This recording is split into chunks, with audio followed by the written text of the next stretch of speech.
reporters. There was an incident in Tirupur earlier today where two Nigerians, two African nationals who were on their way on a bike, their bike hit another vehicle, we are given to understand. What happened then is what is of interest. There was clearly a heated exchange of words. Soon there was a group of locals, angry people who gathered. These Nigerians were forced to kneel down, they were abused, they were assaulted, they were kicked, as you can see in these visuals that are going to play on your screens. This is not the first time. We have seen repeated incidents from Tirupur to Delhi and Bengaluru across the country where Africans of various nationalities have been victims, have been targets of angry locals, of mobs attacking them. We have lost lives. Most recent one was Oliver, a guy from Ghana who was here to study. So the question is, how deep is this racism that runs within our country? Are we even aware of it, and for how long will we continue to be in denial that this is not just about just an angry mob mentality but something more? People make jokes, people laugh at them. They make jokes about their skin color. But that's not all. They hold their noses and they walk away. In North, many believe that Africans are cannibals. They eat human flesh. These are the kind of stories you will hear. There's an example that is put on social media where a gentleman is narrating and then taught her to stay away, otherwise he would take her away. These are the ways that racism really begins. Where people are accused of being drug addicts, drug peddlers, criminals, nuisance makers, those who listen to loud music, who drink, who do drugs. These are the kind of words who are a bad influence. Go to any part of our country, people make such comments. Of what it, shouldn't we wake up to it and fix it? That is the big debate. That is the big debate on the other side of what's happened in Tirupur. Here's a short report. Two Nigerian nationals brutally thrashed by a mob in Tirupur in Tamil Nadu. And the reason? A small accident. They were made to kneel, they were kicked and abused. Their apologies fell on deaf ears. Angry locals continued to thrash the Nigerians, even snatched them. The cops arrived. The mob let go of the victims. This is not the first incident though where people from African nations have been targeted. This visual will leave you stunned. The angry mob beat up a group of Nigerians suspecting them of cannibalism. Another disturbing video, a Nigerian man begs and screams as he is tied to a post and thrashed in Delhi. These incidents raise the question whether it is racism or simple insensitivity that is at play. The debate begins now. Like I said, it's not just one example, it's repeatedly in parts of our country, be it metro cities or smaller towns. So question number one that we are going to ask to our viewers and to our panelists tonight. Is it racism or is it mob justice mindset that is at in all of these incidents? Question number two. Do Indians have a biased mind against Africans? Remember, people from this continent, from various countries, from Kenya to Ghana to Nigeria, are the victims in most of these incidents. And question number three. From Northeast Indians to Africans, what explains the repeated incidents and the bias that we have? Why is it even there? Why is it prevalent? Let's say good evening to our guests. I've got Bosco Kawisi, he's the president for the Pan-African Federation and Students Union in India. I've also got Mr. Rakesh Sinha, RSS ideologue. Bosco, let me come to you first. Including the incident that we've got coming in from South India, from Tamil Nadu. Are these incidents of racism to your mind, or is it just mob attacking people, mob justice of some twisted kind which is at play?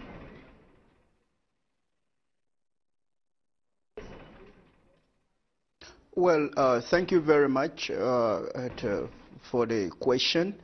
I would say, you see, you may call a sin by any other name, but it will always remain a sin. What we are looking at is not only mindset. We may change the name and give it any other name, any fashion, but it will still remain the same. It carries the same motive. Now, you see people being attacked. If at all any African has done something wrong, they are supposed to hand him over to the police. Why would the mob take action in their hands? Number one, if you look at what has been happening in Bangalore previously, in the previous years, there was a similar incident where it used to happen. The locals would just attack the Africans, and in most cases the authorities would just look and see. But when we came around and said, look, we are also human beings like you, no need to attack us. If anyone has done something wrong, you please call the police, hand him over to the police, let him face them. And that has worked in Bangalore right now, and we are experiencing some kind of like quietness in Bangalore. Now, what is happening in Tripur is nothing but racism. Because somebody is sitting there and begging you and saying, look, I didn't do it intentionally. Look, don't beat me, and you continue kicking him off. Why? Let us assume, if that particular gentleman was a white, would they really kick him?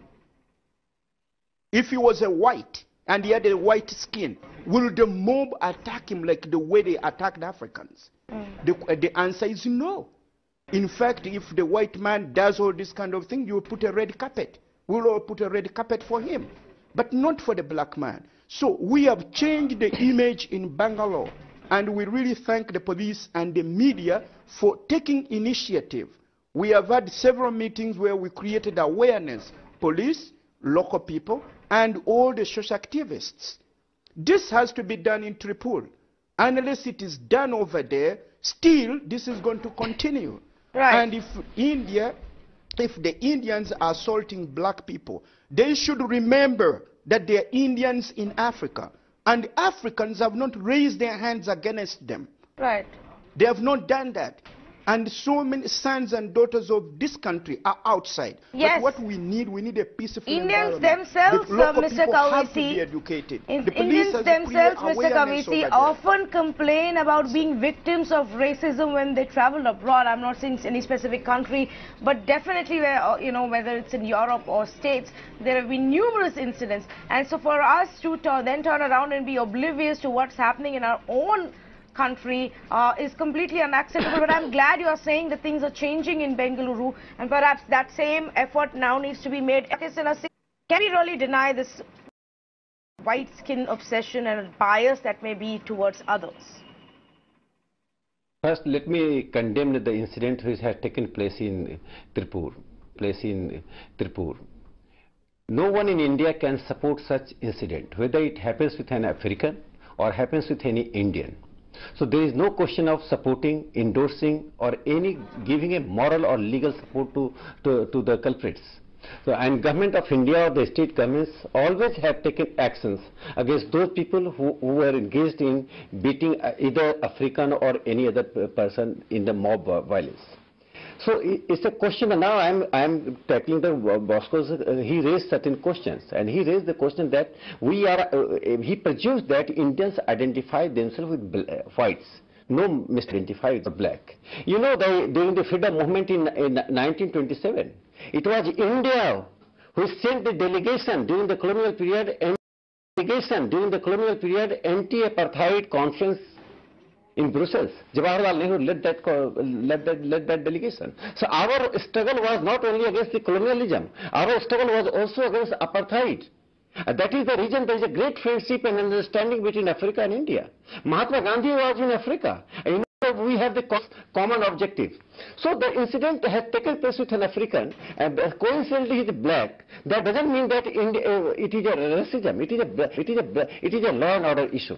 I don't say that every Indian is free from racial remark, not making a racial remark, not have a racial feeling. But majority of the Indian, I think, the point this racial. Moreover, why you are raising such questions? Because you have fought against the white domination, white hegemony in Africa. So your mind is prejudiced. Anywhere, any part of the world, anything takes place, you just divide it in black and white. This is not the question in India. As far as, but I have certain question, Mr. Bosco. You know, it is up to the Africans to change their image. Not that says that 90% people are good. They come for study, they come for business, they are adjusted in the civil society. But there are incidents, frequent incidents, that African students who come for study, they are involved in drug trafficking. They are involved in illegal fake currencies. These are certain things which have been giving you bad image. So it is up to your society, up to your association. Mr. Sinha, I'm sorry, Mr. Sinha, before Mr. Bosco actually responds to that, I'm going to just step in and say that's being a bit unfair. Just because there is a drug problem in Punjab, we don't tag all Punjabis and all Sikhs as saying they are drug addicts or they are drug peddlers. We don't do that. Just because there is a drug problem in Goa, we don't say that all Goans are perennially, using substance. We don't do that. We don't generalize like that. Why should we generalize when it comes to? Give me 30 seconds. Give me 30 seconds to explain. Just give me 30 seconds to explain. Let me answer his question. Mr. Bosco, I'll come to you. I'll come to you in just a bit. Answer your question. Yeah, Mr. Bosco, I'll come to you in just a bit. Yeah, I want to hear what Rakesh has to say about this. You just see my statement. My statement in holistic manner. I said 99% Africans are good. They are adjusted in our civil society, and we have a mutual trust. That's why they live on rent. People are happy to give rental houses to the Africans. That is not the question. They get admission. But 1% people who are involved in the organized crime, they are responsible because some foreigners come here are in lakhs. If 100 Indians do something wrong, commit crime, that will give bad image to Indians. So my problem is not the Africans. My problem is not the Africans. My problem is that this is just a suggestion to you because you are holding a position in the organization. Mr. Kavesi, you want to respond? You want to respond to what Rakesh is saying? I don't agree with it. We have to be in the United States or in Europe and anywhere else. And there is a deep sense of white skin obsession that we have in our country even now. Even though we have fought off the Britishers and we have sent back to their country, we still do. We have a bias within our own country for people with different skin color, Mr. Sinha. So I don't think we should deny it beyond a certain point of time. In November 2013, a Nigerian man was stabbed to death in Goa. In October 2014, a Manipuri student was attacked in Bengaluru. Again, Northeasterns face the same kind of discrimination. In October 2014, 2 Northeast men were beaten up in Gurgaon. Gang of locals beat them up just because of a small altercation. In Feb 2016, Tanzanian student was beaten and stripped in Bengaluru just because she was around in the area where an accident took place and locals thought she must be part of that. In May 2016, a Congolese man was beaten to death in Delhi's Vasant Kunj, and I can go on and on. In March 2017, Nigerian students were attacked in a mall in Noida, and if you can just play out those visuals of what happened in that mall.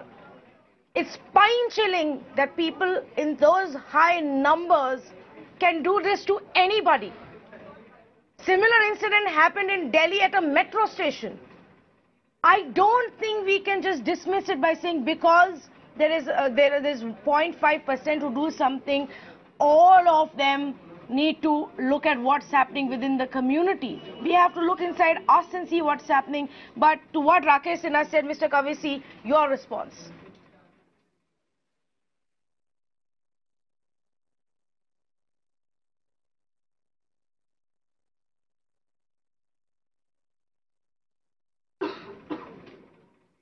Yes, Mr. Bosco, can you hear me? Please go ahead. You wanted to make a point. Yeah, I can hear you, yes. No, see, Yeah, a crime is a crime. Whether it is committed by white or black, it is a crime. Number two, the Africans who are all arrested in all these crimes, let it be drug peddling, let it be cybercrime, the Africans are committing these crimes alone. When it comes to transferring the money, they transfer the money through the accounts of the Indians. When it comes to drug peddling, they don't have Africans here who are buying drugs. They are sold local people. Now, what is happening here? We need a practical approach. The approach which is not biased, which is objective. Whoever deals with the Africans he also should be subject to the law. Now, the situation we are looking at in Tamil Nadu, it is anything a son who is helpless. He's just there begging you, don't beat me, at least give me to the police. I mean, I'd see the hand. There is no society which accepts that. I understand there may be there is racism in Africa, but not to that extent. Always, we will talk about Indians being discriminated in where? In Australia, in America, in Africa. The Indians, we treat them as brothers. They have land, they have property, they have business, they have everything. And there are also Indians in Africa without documents. There are Indians in Africa who has cars.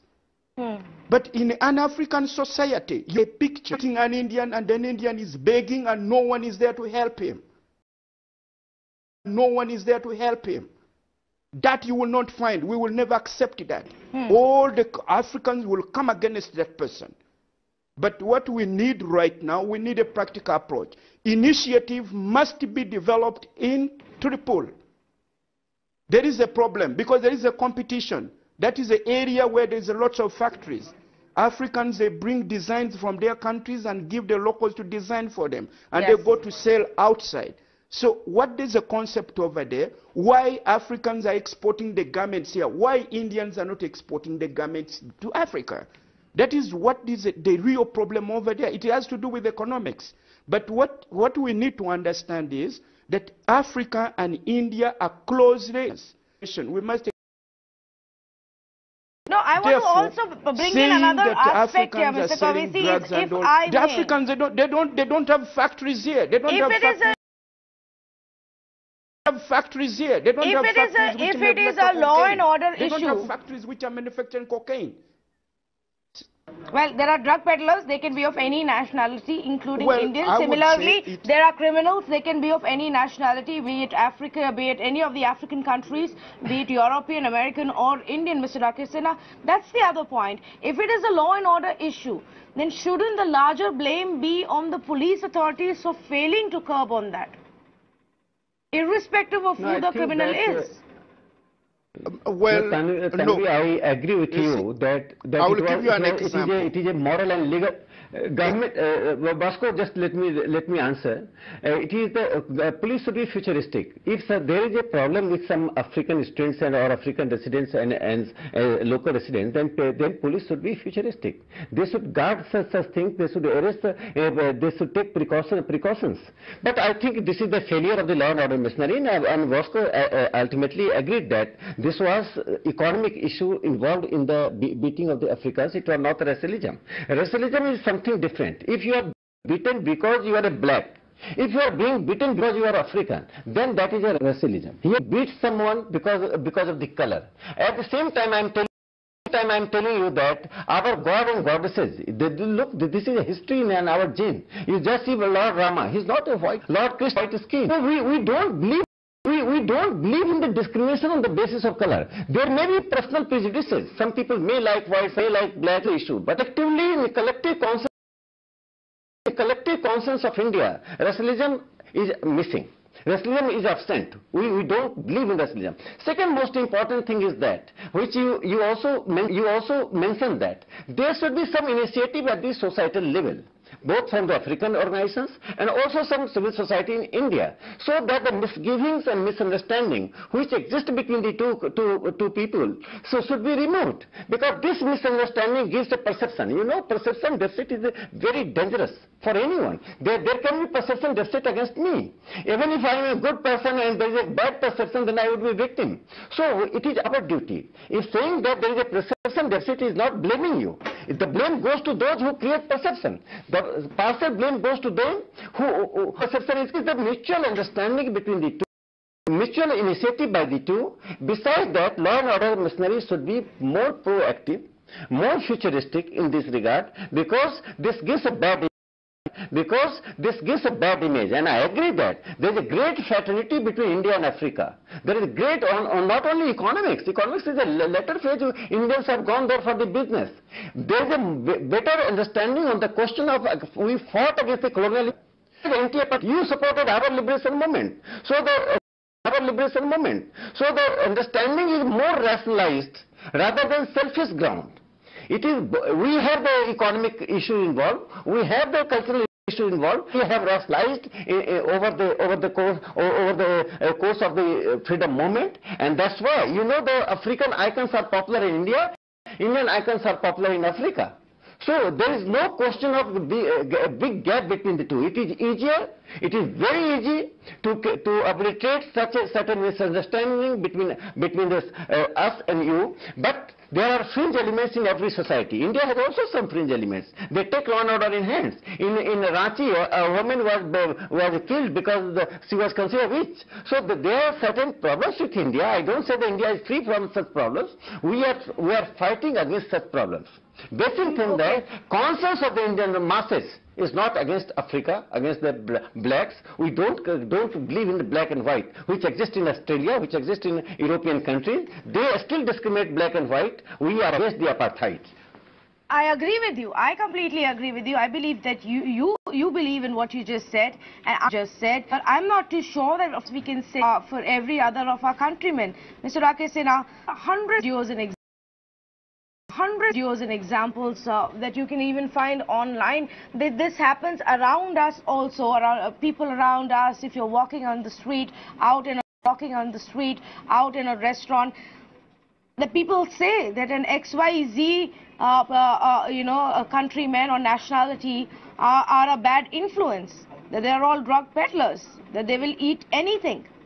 I have heard this personally in Delhi, that they're always ready to pick a fight. Look at the way that they dress, that they drink, that they dance. Now, is there also to a certain extent a cultural disconnect that people are unable to understand and thereby show their insensitivity? You know, Tanvi, I have my own experience that if you are going to certain places, you become resident of some other place which don't belong to you. The cultural accommodation is a great factor for harmony. If I go Africa and I have certain culture, I will adopt that culture. But if I would start imposing on the local resident, then certain kind of a problem exists, and that should be removed. But one fundamental you just see in Delhi alone, there are 2,500 Nigerians. In Bangalore, there are 3,000 Nigerians. Goa, 9,000 Nigerians. And all over the country, 4,000 more Nigerians are spread all over the country. The total number is more than almost 16,000. But you see, there is a problem. There is, because problems are with the foreign nationals, so it becomes highlighted. That is wrong. The mob violence is in India, and that mob violence is also with the Indians. It is not only the Africans. That is a kind of thing which we have to fight politically, legally, morally, and on the civil society level. All right. Mr. Bhaskar, I'll just come to you, but I have two viewers on the phone line. They also want to join in on this debate and share their comments. Let's listen in to Anthony, calling us from Vaishali. Good evening, Anthony. Good evening, ma'am. Can I ask Mr. Rakesh Sinha a very nice question? Go ahead, please. Hello? Yes. Yeah, Mr. Rakesh Sinha, yes. This is Anthony from Vaishali, Ghaziabad. I would ask you just a few questions. Please don't take it otherwise, no personal remarks. Why is that we target people who find weak, like your fringe elements? Sorry to say that. Fringe elements target minorities, North, East people, and the Africans. It happened many years ago when I was in Goa.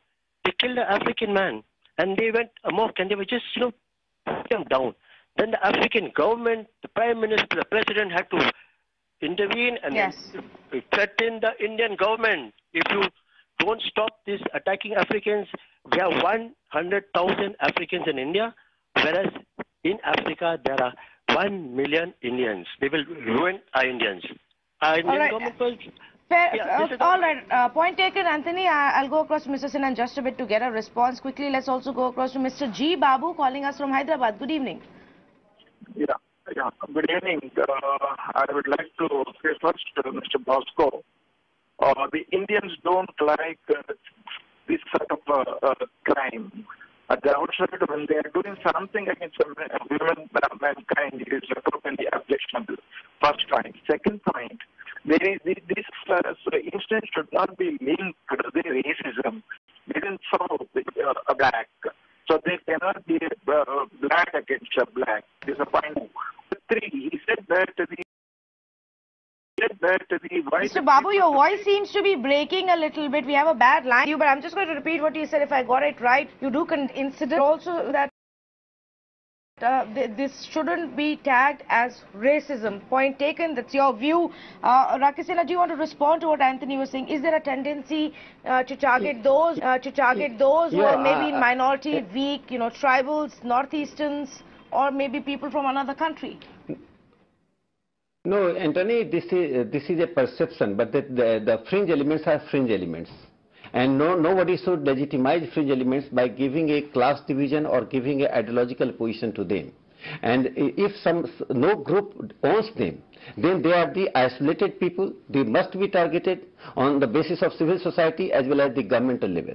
Second important thing I am telling you that you go to Delhi University, Jawaharlal University, Osmania University, you will find African students, our tribal brothers, they are in the hostels, colleges. There is no such problem. There exists problem. We are not living in an ideal society. There is a quest for the ideal society. That's why you and me, I have the similar point of view that such incidents should be not only condemned, they should be stopped. And we should minimize the gap between us and Africans. That's why there should be more and more initiative from both these sides. I used one word. Please see that is a perception deficit. And perception deficit is bad for individual, for a group, for a society, for a nationality. That we have to remove. And yes. We are a part of democratic society. In democratic society, there is a healthy discourse we are doing here, and that healthy discourse will lead to a certain result, that friendship between India and Africa would grow rather than it would go down. Oh, you're right. It's up to us to change. It's up to us to change that perception. Mr. Bosco, you wanted to make a point. Please do that, and then we'll go and take some more calls. Yes, I would like to say this, that in the video we can see people kicking African. Did the police in Tripoli take initiative to look for those who are really assaulting that particular person? No. Number two, what we need to do over here is we must accept, if we agree that we are sick, we will get the right medicine to cure our disease.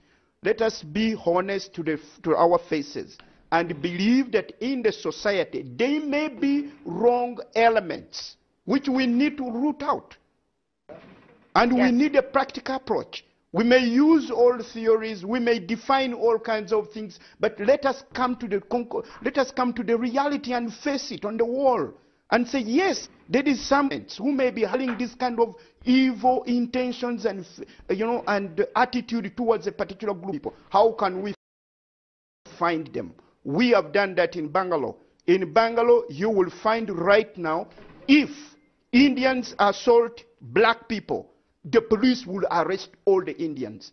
I have seen them arresting Indians in Bangalore. I have seen them compensating Africans in Bangalore. I have seen an accident where an Indian was hit by a black man. The Indian community came and carried both of them to the hospital without beating them. I saw it with my own eyes. This was because the society, the police, especially that Harishekar Ran, when he was Additional Commissioner of Police Bangalore, he is the one who brought this concept. Now, We may talk whole day, but let us face the world of reality. Is there wrong elements with the feelings of racism in Tripoli? The answer is yes. Because you can see, if it is accident, anybody can cause accident. A person causes accident, you just call the police, let the police come and intervene. You can see people beating him, beating the person, but is there an action which was taken to arrest those who are assaulting him? No, no. What they did instead was try and come to an amicable solution, the person because who is attacked is not...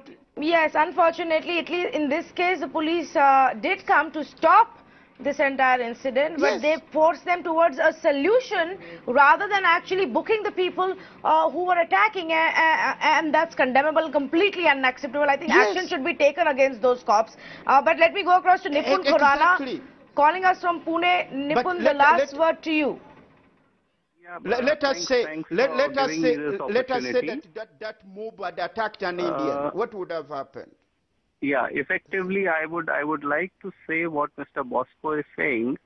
If this thing is happening here, the Indians living in Nigeria, there is a serious impact on the perception over there also, and there are repercussions that can happen. So and I have lived in Nigeria 20 years, and I've never seen anything like this against Indians. So it's a very, very unfortunate incident, and I think we need to be a little more aware of what's going on. Yes, absolutely, Nipun Khurana. Thank you for joining us. Unfortunately, we'll have to start wrapping up this debate. Now, closing comments from you, Mr. Sinha. What Mr. Bosco has very interestingly highlighted is that the situation seems to be changing in Bengaluru. The mindset seems to be changing. Do you believe that's something that we all need to do together across the country? There are these, pre-decided thoughts in people's head about specific communities, specific nationalities, specific parts of our own country. And that has to be done away with. A criminal is a criminal. Everybody else is not a criminal. That's the only differentiation. You know that there are two dimensions. One is that law should be very strict to those who are using violence against Africans. That should be clear. If someone is for any crime, it is the job of the police, it is the job of the court to punish, not the mob or the people. We are very clear. Second thing what Bosco said, I would call rather it a Bengaluru model. That Bengaluru model should be applied to all over the country, wherever the Africans are there. It is nice that you have decoded the Bengaluru model, how the society, police and politicians and the different organizations have taken initiative, and that initiative is very, very purposive, very fruitful. We have the model. That model can be applied to Tripura. That model can be applied to Delhi also. Yes. So I think, but you be free from the mindset that we are racist. We are not racist. These are the fringe elements. Is for Africa, for a friendship and brotherhood with Africa. We welcome all of you. You live in. We welcome all of you. You live in India. You contribute in Indian society, and we welcome you. We will go Africa. You welcome us. So fraternity should go on. Fraternity should not be stopped by one or two incidents which have been undesirable and uncalled for incidents taking place. We will overcome this crisis in near future. Thank you, Rakesh Sinha, and thank you, Mr. Bosco Kawesi, for joining us. Here is what I want to leave our viewers with. Just a thought. It's happened repeatedly. It's happened in multiple cities. And I think collectively we need to stand and apologize for each of these incidences. If there has been an incident of racism in our country, if there has been an incident of discrimination in our country, if you know somebody who's pointed fingers at an African tourist and laughed and made jokes, if you know someone who's walked away making a derogatory remark, then you know what I'm talking about. We've seen people being beaten, lynched to death in this country. And for that kind of a disgusting mindset, we have to, in fact, even some in our own country. Those coming from the 7 states in the northeast have faced this in several of our metro cities, and it's absolutely shameful that in 2018 we have these divisions in our head, we have these boundaries in our head, that we differentiate amongst people based on the culture, food that It's completely shameful that in 2018 we still do that. 2018 we still do that. So let's overcome this. We witnessed, many of us have friends and relatives, many of us ourselves have traveled abroad and been victims of racism. Let's not be one of those countries that does the same to others in India. Thank you so much for joining us tonight.